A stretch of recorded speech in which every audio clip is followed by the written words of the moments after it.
أعوذ بالله من الشيطان الرجيم.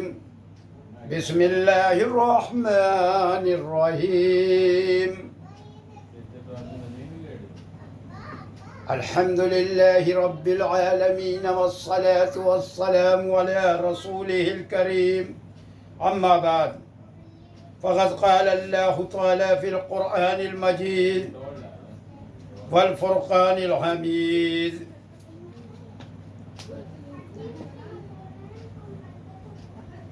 اعوذ باللہ من الشیطان الرجیم، بسم اللہ الرحمن الرحیم۔ میرے محترم دینی بھائیوں و بہنوں، آپ سب کا پارٹ 3 میں استقبال ہے۔ منگل پارٹ 3 میں آپ لوگ اپنے سوال کا جواب حاصل کر سکتے ہیں۔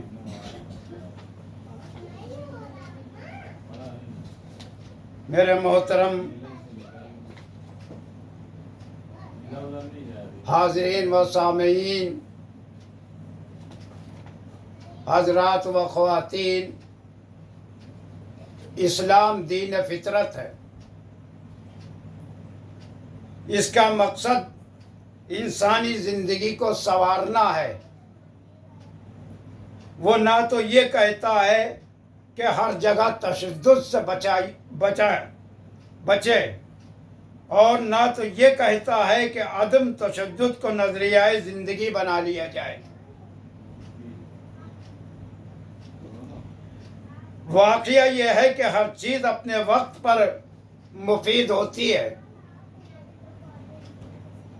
اور تواضع، خاکساری، درگزر، بردباری بھی ایک صفت ہے، اور ایسی صفت ہے کہ اللہ تعالیٰ ان صفات سے آراستہ انسانوں سے خوش رہتا ہے۔ اس کے ساتھ ہی ساتھ ثابت قدمی، جرأت، محبت، بہادری بھی ایک ایسی صفت ہے جو انسان کو شہید بنا دیتی ہے یا غازی، کامیابی کی ان بلندیوں پر پہنچا دیتی ہے جہاں بزدلی کا گزر تک نہیں۔ یہی جرأت و ہمت تھی جس نے حضرت موسیٰ علیہ السلام کو فرعون کے سامنے کھڑا کر دیا۔ یہی جرأت تھی جس نے حضرت ابراہیم علیہ السلام کو ابھارا کہ بتوں کو پاچ کر دیں۔ یہی جرأت تھی جس نے پیغمبر آخر الزمان جناب حضرت محمد رسول اللہ صلی اللہ علیہ وسلم کو مکہ کی سنکلاق سرزمین پر کفار کے نرغے میں اعلان حق کرا دیا۔ سوچئے تو ذرا کہ اگر مسلمانوں میں جرأت و ہمت اور جوان مردی نہ ہوتی تو کیا وہ بدر میں 313 ہوتے ہوئے 1000 کفار کا مقابلہ کر سکتے؟ کیا اگر عزم و حوصلہ اور شجاعت و بصالت کا جذبہ حضرت خالد رضی اللہ عنہ اور حضرت ابو عبیدہ رضی اللہ عنہ اور دیگر صحابہ کرام میں نہ ہوتا تو وہ ایران اور روما کا تختہ الٹ سکتے تھے؟ نہیں، اور 100 بار نہیں۔ قرآن جس طرح ان لوگوں کی حوصلہ افزائی کرتا ہے جو عفو درگزر سے کام لیں، جو غصہ پی جائیں، جو کسی کی گالی سن کر برداشت کر لیں، جو کسی کی غلطی معاف کر دیں، اسی طرح قرآن ان لوگوں کے بھی حوصلہ افزائی کرتا ہے جو خدا کی راہ میں پورے عزم کے ساتھ لگ جائیں۔ دشمن چاروں طرف سے گھیرے ہوئے ہوں، تیروں کی بارش ہو رہی ہو، پھر بھی مسلمان کو پشت پھیر کر بھاگنا نہیں ہے۔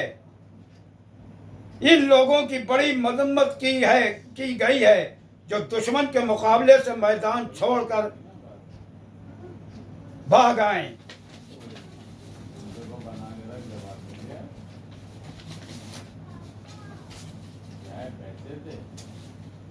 تو میرے محترم دینی بھائیوں اور بہنوں، اس وقت قرآن کا خالی ایک رخ ہی پیش کیا جا رہا ہے، دوسرا رخ سامنے نہیں لایا جاتا، بس ایک تعلیم دی جاتی ہے، صبر۔ آپ کے سامنے قرآن جس سے سچی کوئی کتاب نہیں ہے دنیا کے اندر، وہ پڑھا جا رہا ہے، اس میں بھی آپ سن رہے ہیں۔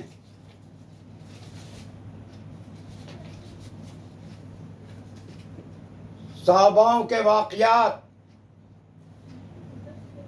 کہ کئی لاکھ پر کئی ہزار لوگ فتح پاتے آئے ہیں، اور جو بات قرآن کے اندر ہے، جو کشش مقناطیسیت قرآن کے اندر ہے، جو طاقت آپ کو قرآن سے ملے گی، وہ پھر کہیں کسی چیز سے نہیں ملے گی۔ قرآن کو چھوڑ کر ہم سب کمزور ہو گئے، قرآن کو چھوڑ کر ہم راستہ بھٹکے ہوئے ہیں۔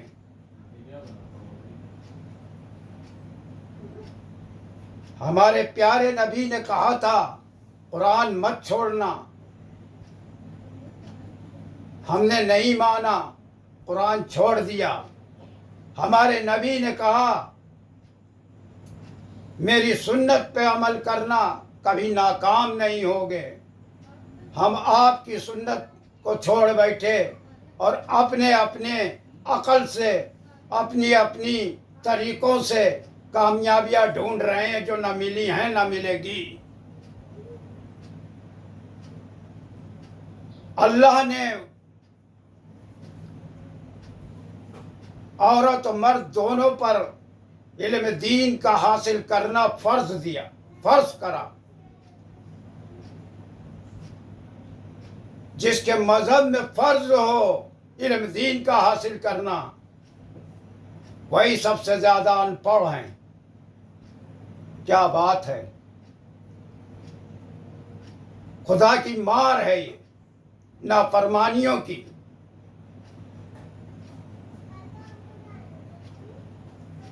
اللہ نے یہ نہیں کہا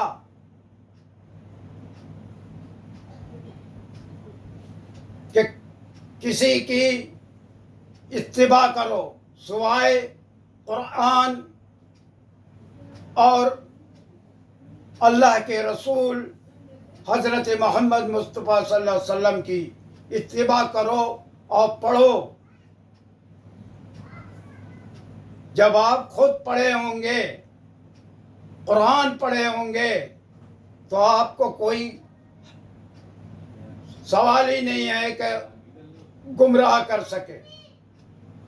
یہ دین کوئی دنیا کے کسی آدمی کا نہیں ہے، یہ آسمانی ہے، اللہ کی طرف سے آیا ہے۔ جو بات قرآن میں نہیں ہے، جو بات کسی صحیح حدیث میں نہیں ہے، پھر ہم اس کو مذہب کا نام دیں یا اس کو طریقہ اپنائیں، تو پھر اس کا مذہب سے کوئی تعلق نہیں ہے، صرف گمراہی سے تعلق ہے۔ کل محدثۃ بدعۃ وکل بدعۃ ضلالۃ وکل ضلالۃ فی النار۔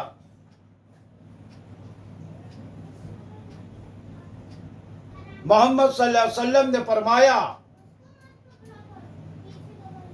بدعت ایک گمراہی ہے، اور ہر گمراہی کا انجام جہنم ہے۔ بدعت بہت بڑا گناہ ہے۔ بدعت اس کام کو کہتے ہیں جو نہ قرآن میں ہو اور نہ کسی صحیح حدیث میں ہو، اور اس کو آدمی دین سمجھ کر، مذہب سمجھ کر کرے، یہ بدعت ہے۔